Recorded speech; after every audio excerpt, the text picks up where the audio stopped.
La situation en Nouvelle-Calédonie est-elle vraiment plus calme ? Ce matin, des militaires vont désormais sécuriser les bâtiments publics. 600 membres des forces de l'ordre supplémentaires devraient arriver dans les prochaines heures. Annonce hier soir d'Emmanuel Macron qui se félicite de nets progrès dans le rétablissement de l'ordre. Les gendarmes reprennent du terrain et dans certains quartiers, les émeutiers hissent les drapeaux blancs. Mais dans le même temps, de nouveaux pillages ont eu lieu cette nuit et l'aéroport international de la Tontouta reste fermé jusqu'à au moins jeudi. Bonjour Caroline Baudry. Bonjour Fanny. Vous êtes en direct, alors non pas de Nouméa où vous n'avez pas pu vous rendre, mais à Singapour, coincé avec plusieurs dizaines de Calédoniens dans un hôtel.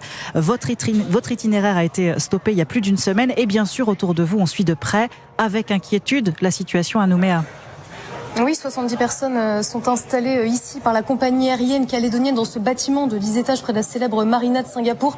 Mais Christelle, par exemple, 72 ans, n'a pas le cœur à faire du tourisme. Cette Bordelaise se dit très inquiète par les nouvelles qu'elle reçoit par écran interposé de son fils et de sa petite fille qui vivent à Nouméa. Je suis très émue, vous voyez.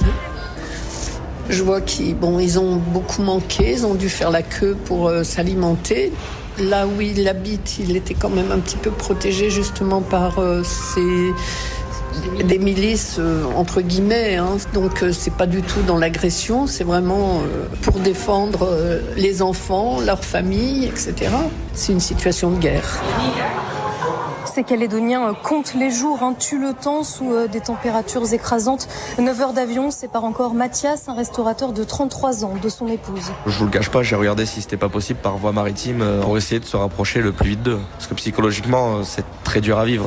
On parle d'une femme seule avec 3 enfants, sachant pas forcément se défendre ou autre, donc surtout qu'ils sont en bas âge, donc faire des heures et des heures de queue ou prendre la voiture en se disant il y a peut-être la peur qu'on revienne pas ou qu'on se fasse agresser, donc c'est très compliqué pour elle de vivre dans cette insécurité. Les gens autour sont assez sympas, vont faire des courses de ce qu'ils peuvent trouver et partager. Ici, aucun membre de la compagnie aérienne n'est capable de dire quand l'aéroport rouvrira. Une seule personne a quitté le groupe, un chirurgien vasculaire. Il n'y en a que 2 sur l'île, rapatriés d'urgence en avion militaire pour soigner les blessés par balle. Merci Caroline Baudry en direct de Singapour pour Europe 1.